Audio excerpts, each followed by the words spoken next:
2006 में जब आप पहली बार अपनी धर्मपत्नी को अध्यक्ष पद का चुनाव लड़ा रहे थे तो एक बड़ी घटना हो गई थी वहाँ पर। और वहाँ संदिग्ध परिस्थितियों में सपा के एक पूर्व विधायक की हत्या हो गई थी और आपके पूरे परिवार को जेल भेज दिया गया था उसमें। जबकि चुनाव आपने जीता और ये आरोप लगा कि धांधली कराने के लिए आपने उनका मर्डर करा दिया और पूरी फैमिली को भेजा, फिर आप लोग कोर्ट से बरी भी हुए। तो ये जो तकलीफ़ उस समय झेलनी पड़ी, आपके पूरे परिवार ने बहुत तकलीफ़ झेली और अदालत ने पाया कि आप लोग निर्दोष थे, वो मंज़र अभी भी याद आता है क्योंकि एक बार फिर जिला पंचायत का चुनाव है। क्या तकलीफ़ें हुई उस समय, किस तरह से दिक्कतें आई पूरे परिवार के सामने? दीपक जी, आप तो यही इलेक्ट्रॉनिक मीडिया में थे, हमारे बहुत भी करीबी थे। आपने देखा होगा कि मैं दसियों हज़ार की भीड़ में वहाँ पे मौजूद था। मंत्री जी हमारे यहाँ घर पे थे। अब दुर्घटनावश, क्योंकि हरदेव जी से हमको भी बहुत प्रेम था, हम जब भी कहीं मिलते थे तो भैया चाय पी लीजिए, भैया ये खा लीजिए, जब भी कहीं उधर निकले। लेकिन वो एक हत्या नहीं कही जा सकती।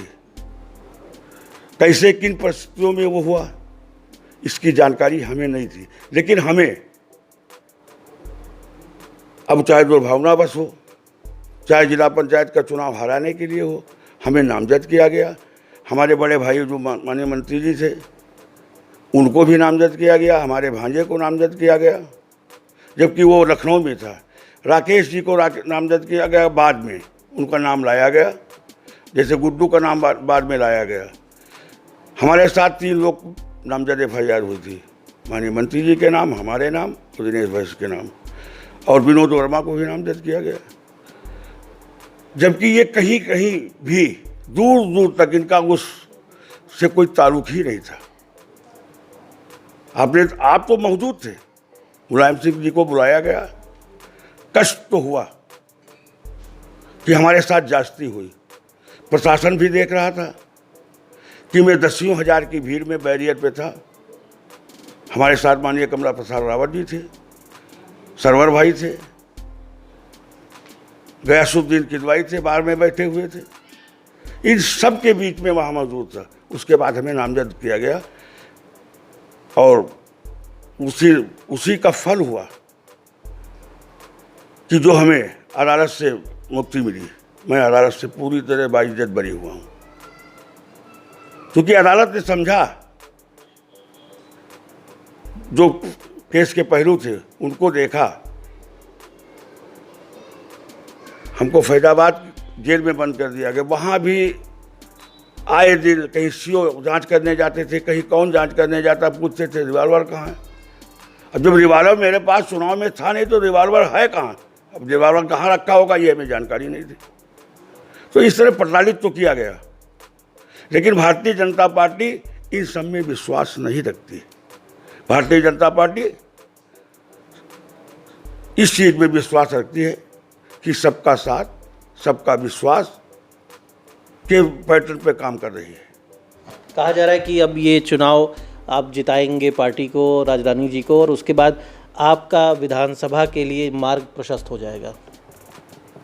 पार्टी का जैसा आदेश होगा, क्योंकि भारतीय जनता पार्टी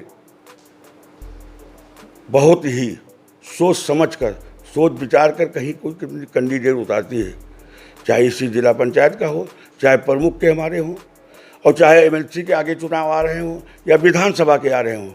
पार्टी नेतृत्व सोच विचार कर MLC की तैयारी भी आप कर रहे हैं, उसमें भी आपकी चर्चा हो रही है पार्टी फोरम में कि MLC के लिए भी आप उपयुक्त कैंडिडेट हो सकते हैं, और यदि किसी कारणवश MLC में नहीं हुआ तो विधानसभा, 2 में से एक स्थिति स्पष्ट मानी जा रही है। शीर्ष नेतृत्व जो निर्णय लेगा, MLC के लिए कहेगा तो MLC का चुनाव हम लड़ेंगे।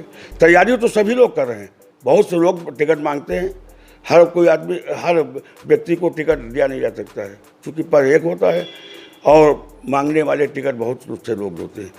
लेकिन सामंजस्य बिठा के जो भी प्रत्याशी आएगा हमको टिकट मिलेगा, हम जिम्मेदारी निभाएंगे, या किसी और को टिकट मिलेगा तो उसके साथ हम, जैसे जिस तरह जिला पंचायत में हम लगे हुए हैं उसी तरह उसके साथ लगेंगे। अच्छा, सपा के शासन में जो तकलीफ़ें मिली, तो क्या ये भी एक आपने संकल्प लिया है कि समाजवादी पार्टी को कम से कम एहसास दिलाएंगे अपनी ताकत का, अपनी काबिलियत का और अपनी मेहनत का, और इस तरह से बीजेपी को मजबूत कर रहे हैं आप लोग कि एक मन में है कि एक कम से कम एक राजनीतिक प्रतिशोध होता है, सभी के मन में होता है। तो एक ये भी एक राजनीतिक प्रतिशोध का तरीका है कि ठीक है, हम कोई गलत काम नहीं करेंगे, लेकिन सही तरीके से आप ये दिखाना चाहते हैं कि आप निर्दोष थे और आपके साथ सच्चाई की ताकत है, आज भी है, उसके दम पे आप ये जीत दिलाएंगे।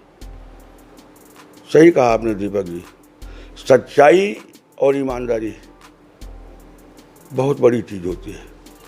एहसास तो दिलाएंगे। समाजवादी पार्टी से नेहा आनंद है, जो पहले बीजेपी में थे, उनका तो कैंडिडेट आयातित है। हमारा कैंडिडेट बीजेपी में है, हम बीजेपी का हमारा कैंडिडेट लड़ रहा है। उनके पास कोई कैंडिडेट ही नहीं था जिसको वो लड़ते। आज हुआ क्या कि हमारी ही पार्टी से जो बगावत करके चुनाव लड़ी थी नेहा आनंद जी, उनको प्रत्याशी बनाया है। तो आप समझ सकते हैं कि समाजवादी पार्टी कहाँ पे है और हम बीजेपी के सिपाही हैं। बीजेपी में दृढ़ इच्छा शक्ति के साथ काम करेंगे और प्रत्याशी को भी जिताएंगे।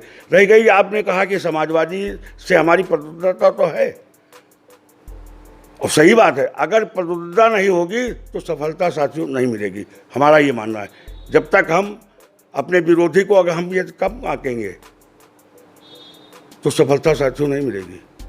दीपक जी, इस बात का पूरा विश्वास है कि जहाँ तक हमको हो सकेगा, हमसे हो सकेगा, हमारी पार्टी से आने वाले टाइम में जिला पंचायत अध्यक्ष का तो चुनाव हम जीतेंगे, एमएलसी का भी चुनाव जीतेंगे, और जनपद की 6 के 6 विधानसभा सीटें भारतीय जनता पार्टी के खाते में जाएंगे। ऐसा हम आपको विश्वास दिलाना चाहते हैं।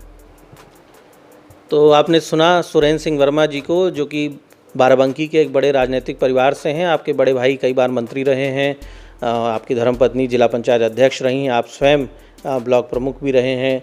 तो जिला पंचायत के चुनाव का खास तौर पर आपको जो व्यापक अनुभव है और एक कुशल रणनीतिकार के तौर पर आप बीजेपी के लिए इस समय जुटे हुए हैं, कई साल पहले ही बीजेपी में आ गए थे, और बीजेपी के लोग भी मान रहे हैं कि इस बार जो रोचक चुनाव हो रहा है उसमें बीजेपी के चाणक्य सुरेंद्र सिंह वर्मा हैं, और इसीलिए दावा कर रहे हैं कि जीत सुनिश्चित है। और ये भी कह रहे हैं कि जीत का ये सिलसिला जो है जिला पंचायत अध्यक्ष के चुनाव से ब्लॉक प्रमुख चुनाव तक, उसके बाद एमएलसी और फिर विधानसभा के चुनाव तक बाराबंकी में भगवा लहराने का दावा है और उसकी तैयारी है।